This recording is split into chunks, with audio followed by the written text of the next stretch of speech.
گفتگو کا سلسلہ آگے بڑھاتے ہیں۔ لغاری صاحب یہ بتائیے کہ اگر میں پچھلی 5 سالہ پارلیمنٹ کی کارکردگی کے حوالے سے آپ سے بات کروں، تحریک انصاف کے سربراہ پہلی بار وزیر اعظم بنے، شہباز شریف صاحب وزیر اعلیٰ پنجاب کی حیثیت سے انہوں نے کام تو کیا لیکن پہلی بار وزیر اعظم بنے، وزیر خارجہ بنے بلاول بھٹو زرداری صاحب پہلی بار بنے، کئی ایسی چیزیں ہوئی ہیں۔ تو آپ 5 سالہ کارکردگی کو کیسے دیکھتے ہیں؟ سب سے پہلے تحریک انصاف کی کارکردگی، پھر پی ڈی ایم اور ان کے اتحادیوں کی کارکردگی۔ یہ بہت ہی افسوسناک اسمبلی تھی۔ میرے نظر میں اس اسمبلی کو کسی بھی صورت میں اسمبلی کہنا ہی میرے لیے بڑا مشکل ہو رہا ہے۔ اچھا، اس لیے کہ یہ تو طے شدہ بات ہے کہ دھاندلی نتیجے میں وجود میں آئی تھی، اور اپوزیشن ایک زمانے میں کہہ رہی تھی کہ جناب یہ تو اسمبلی جعلی ہے، اور جو اس وقت کی اپوزیشن تھی، جو سابق وزیر اعظم جب اقتدار آئے تھے، تو ان کا دعویٰ یہ تھا کہ یہ دھاندلی کی نتیجے میں آئی ہے، اور ہمیں بھی لگ رہا تھا صاف دھاندلی ہوئی تھی اور یہ اسمبلی بنائی گئی تھی۔ پھر اقتدار میں لایا گیا، پھر جو الیکشن جیت کر آئے تھے اور ان کی سیٹیں کچھ کم تھیں، انہوں نے اتحادیوں کو ملایا، جب اتحادی چلے گئے تو وہ اسمبلی چھوڑ کر چلے گئے۔ یہ پہلی دفعہ ہوا پاکستان کی تاریخ میں کہ اتنی بڑی اکثریتی جماعت جو تھی اس ایوان کی، وہ تو پی ٹی آئی تھی، اور پی ٹی آئی اگر ووٹ آف نو کانفیڈنس میں ہار گئی تھی تو اس نے اپنا دل اتنا چھوٹا کر لیا کہ اسمبلی چھوڑ کر چلی گئی۔ یہ دوسرا بڑا صدمہ تھا۔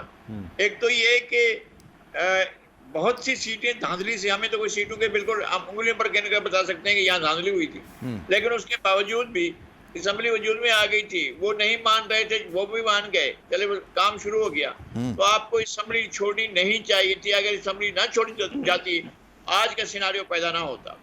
پھر اس کے بعد جب انہوں نے سنبھالی تو انہوں نے تو کمال ہی کر دیا۔ جس اسمبلی کو یہ حرام کہہ رہے تھے، اس حرام کو ایسے کھایا، حلال سمجھ کر کھایا اس کو، اور مسلسل آخری دن تک بھی چھوڑنے کو تیار نہیں تھے۔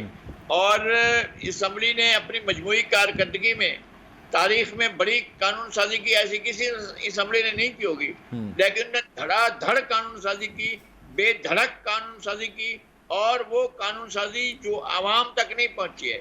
عوام پر عوامی رائے ہوتی ہے نا، عوام کی بحثیں ہوتی ہیں، جناب یہ قانون بن رہا ہے، اس مسئلے پر بن رہا ہے، لوگوں سے جا کر بات کریں، اور اس پر سیمینارز ہوں، کانفرنسز ہوں، اور لوگ جو ہیں اس پر مباحثہ کریں۔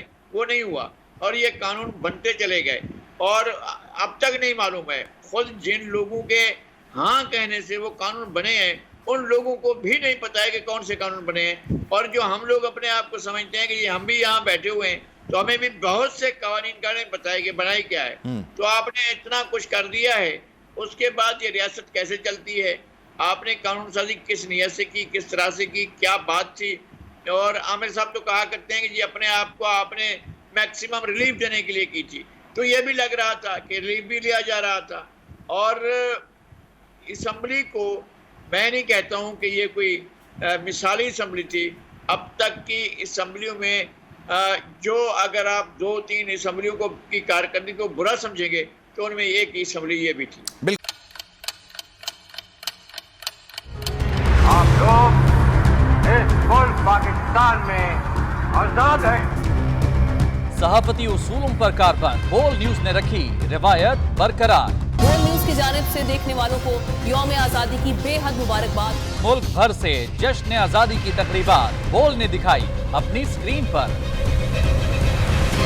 پاکستان کے 76ویں یوم آزادی کا جشن بول نے سنائی پاکستان زندہ باد کے نعروں کی گونج۔ بول کی سب سے بڑی ٹرانسمیشن میں پاکستان کا نام روشن کرنے والوں نے دیے قوم کو پیغامات۔ بے پناہ مشکلات کا سامنا کر کے اس ملک کو حاصل کیا۔ آزاد قوموں کو بہت سی قربانیاں دینی پڑتی ہیں۔ 76 واریوں میں آزادی کا دن جوش و خروش کے ساتھ منایا، کیونکہ زندہ باد پاکستان یہ ہے بول کی پہچان۔